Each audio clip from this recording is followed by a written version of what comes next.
Untuk pertanyaan selanjutnya nih dok, nah ini nih yang lagi musim ya, karena kan sekarang anak-anak lagi SFH ya, school from home, jadi habis sekolah pasti mereka tuh bete mau ngelakuin apa lagi gitu ya. Nah di sini ada pertanyaan, bagaimana cara orang tua menghadapi anak yang kecanduan game online? Nah lagi musim kan ya dok sekarang ya, jadi anaknya ini kecanduan game online sampai lupa waktu, bahkan kalau dinasehati itu malah jadi lebih marah gitu ya dokter.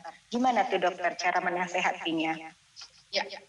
Satu, dari awal saya sudah bilang ini era digital ya, digital native, kanan kiri digital. Satu, kedua, kalau mau Ananda tidak main game atau tidak main gadget terus, orang tua harus siapkan permainan non gadget di rumah. Itu dulu, apakah sudah ibu misalnya ya, saya kalau sering banget ditanya sama ibu-ibu, saya tanya balik sama ibu-ibu yang tanya sama saya, Bu Isa ini anak saya main gadget dulu, Bu di rumah ibu ada permainan non gadget nggak, yang bukan gadget? Apa contohnya Bu Aisyah? Ring basket ada nggak Bu? Nggak ada. Karambol ada nggak Bu? Karambol nggak ada. Congklak kalau gitu nggak ada. Bekel nggak ada. Monopoli nggak ada. Waduh, catur nggak ada. Ya terus gimana? Anak mau main apa dong? Iya. Saya supaya anak-anak juga tidak melulu main gadget, saya siapkan banyak hal di rumah yang non gadget. Ya, bahkan ring sepak bola aja ada di rumah saya loh. Bukan di luar, di dalam ruang tamu. Kenapa? Karena menyeimbangi permainan anak yang gadget, ya kita siapkan itu. Gitu. Dulu saya siapkan karambol sampai ancur-ancuran karambol, ya congklak, monopoli, pokoknya bekel. Dan ketahuilah bahwa karena anak era gadget, tentu dia main non gadget itu, yang main tadi yang saya sebutkan tadi itu dia nggak bisa lama juga, tapi lumayan. Dan bisa lama anak main kalau ibunya ikut main. Itu mau nggak mau loh. Ikut main karambol, ikut dicoret-coretin kabur, itu akan membuat kurang lebih dalam satu hari itu anak 2 jam nggak main gadget, nggak main game online. Ini yang harus kreatif seperti ini. Gitu. Kadang kita nggak boleh anak main game, ya, tapi kita nggak siapkan. Bu Aisyah, saya boleh kok anak main game, tapi asal dia ingat waktu. Nah itu harus dibicarakan sebelumnya. Kalau anak sedang main, diingatkan waktu, itu nggak bisa, denial. Apalagi baterainya kosong. Iya. Itulah makanya kenapa saya tadi sampaikan yang paling urgent adalah memenuhi baterai kasih agar ibu mau minta dia main gamenya harus diatur waktunya, sholat tepat waktu, dia mau ngikut. Jadi tolong cas dulu baterainya anak-anak. Perhatikan baik-baik apa baterainya dan cas setiap hari. Ya, nah setelah setiap hari kurang lebih 2 minggu baru kita bikin peraturan-peraturan itu mau anak-anak, insya Allah. Iya. Oke, baik dokter. Ini ada pertanyaan selanjutnya nih, mohon pencerahan katanya. Bagaimana menghadapi anak yang tantrum? Karena cenderung orang tua zaman sekarang itu terkadang tidak sabar dalam menghadapinya. Ya. Kita lihat dulu tantrumnya ini yang hampir setiap hari atau sesekali aja gitu. Karena ada anak tantrum yang hampir setiap hari, kemungkinan besar Ananda ini Ananda yang khusus. Ananda yang khusus. Kalau hampir setiap hari ya. Tapi kalau misalnya sebulan sekali aja atau 2 bulan sekali, nah biasanya anak yang tantrum ini itu bahasa kasihnya pelayanan. Biasanya pelayanan, dia dua tuh, pelayanan atau waktu. Ya dia ingin banget ibunya layanin dia, terus ibu nggak dengan cepat melayani dia, itu bisa tantrum. Karena baterainya lopet banget. Ya kalau tantrumnya sesekali ya. Tapi kalau yang hampir setiap hari, coba kita lihat, oh ini ada Ananda khusus, barangkali ada loncatan listrik di otaknya yang tidak beraturan gitu ya, atau ADHD gitu ya. Nah itu kalau hampir setiap hari. Tapi kalau cuma sebulan sekali itu kita harus lihat apa sih pencetusnya. Oh dia ngamuk karena ya dia harus minum susu nih jam 5 sore, tapi kita nggak bikin karena bentar akhirnya udah ngamuk. Nah, tapi kalau anak tantrum yang gara-gara gadget, nah itu harus dilihat lagi dulu ibu sebelum ngasih nasihat. Sebelum bikin peraturan, cas dulu baterainya si anak ini. Apa sih baterai dia? Oh, sentuhan fisik setiap hari kita peluk. Ngasih taunya sambil dipeluk, usap-usap gitu. Iya, oke. Baik dokter. Ini ada pertanyaan lagi dokter. Sebentar.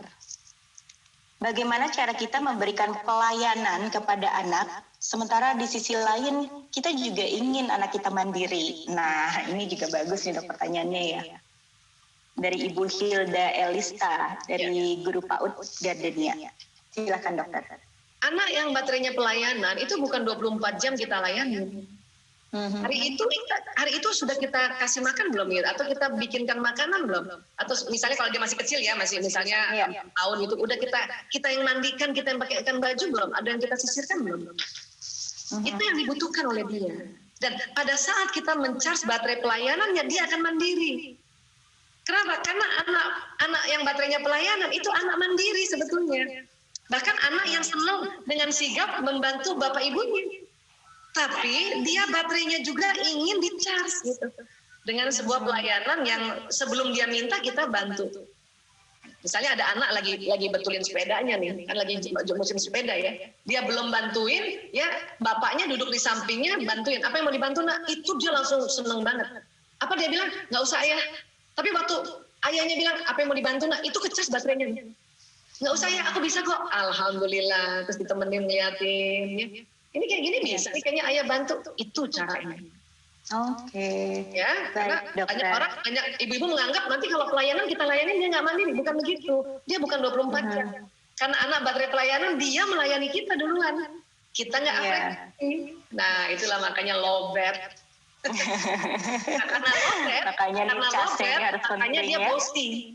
Karena lowbat, makanya dia selalu bentak-bentak orang. Suka-sukanya gitu ya dok ya. Iya. Oke, selanjutnya ini ada pertanyaan dari Ibu Wiwi dari PAUD Harapan Jaya. Bagaimana caranya menghadapi anak-anak yang berbeda karakter di PAUD? Karena kan ini macam-macam ya dok ya di PAUD nih. Ada yang speech-nya delay atau berbicaranya terlambat, dan juga ada yang suka menyendiri. Mohon pencerahannya dokter, bagaimana cara menghadapinya? Iya, baik. Memang kalau kita apalagi di PAUD ya, misalnya kita aja anak satu aja suka bingung ya ngadepin ya. Guru-guru PAUD kan tentu minimal berapa anak ya, 10 atau 15 kan. Nah, itulah tadi dari awal saya katakan kita perlu tahu anak laki-laki sama anak perempuan apa ya perbedaannya ya. Oh, apalagi usia PAUD ya. Oh, anak laki-laki itu otak kanannya yang berkembang. Otak kanan itu otak bermain, otak gerak, otak imajinasi, ya, otak musik. Oh, maka anak laki-laki ini arahkan ke hal-hal yang seperti itu gitu. Anak perempuan otak kiri kanan seimbang. Otak bicara dia sudah mulai bisa ngomong di usia-usia 3 tahun, 4 tahun. Karena otak kiri dan kanan kan otak bicara perempuan ya. Anak perempuan bisa analisa, bisa teratur, anak perempuan itu detil kalau dia ngerjain sesuatu. Itu otak perempuan, itu aja udah beda. Anak laki-laki umur 3 tahun belum bagus ngomongnya. Kenapa? Karena otak bicara di kirinya, di otak laki-laki belum berkembang. Makanya dia main aja terus anak laki. Itu baru anak laki perempuan ya. Dan bicara sama anak perempuan itu harus dilihat mukanya. Anak laki-laki bicara sama anak laki-laki nggak usah suruh anak laki tatap muka kita. Dia nggak suka anak laki-laki. Oh gitu. Nah, perbedaan anatomi mata. Nah, kita kalau nggak tahu tentang otak pria wanita lebih dalam, kita kan ngomong sama anak perempuan enak nih ya, sayang, ya Bu Guru, anak perempuan begini kan ngomongnya, Bu Guru kan gitu ya, pasti ngeliat kita. Anak laki coba, Bu Guru, pas dia lihat kita dan kita tatap matanya, dia akan begini-gini. Karena anak laki-laki nggak kuat tatap mata, itu baru laki-laki perempuan. Ya.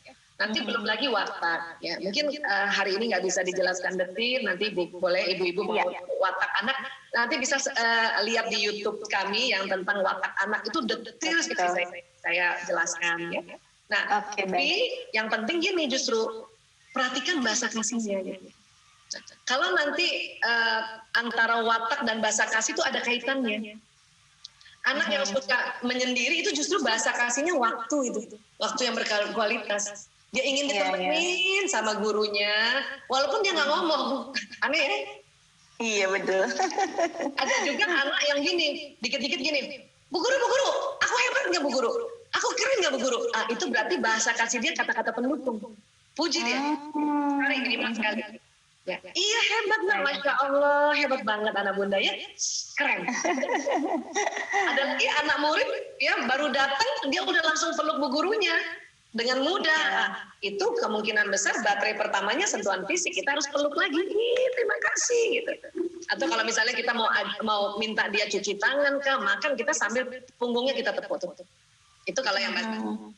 Nah, pelayanan biasanya anak pelayanan ini anaknya yang tegas, anak yang selalu memimpin, anaknya selalu tegas, itu pelayanan. Bu guru, aku aja yang pimpin barisan. Oke, sip, kamu yang pimpin. Itu namanya kita mengecas pelayanan.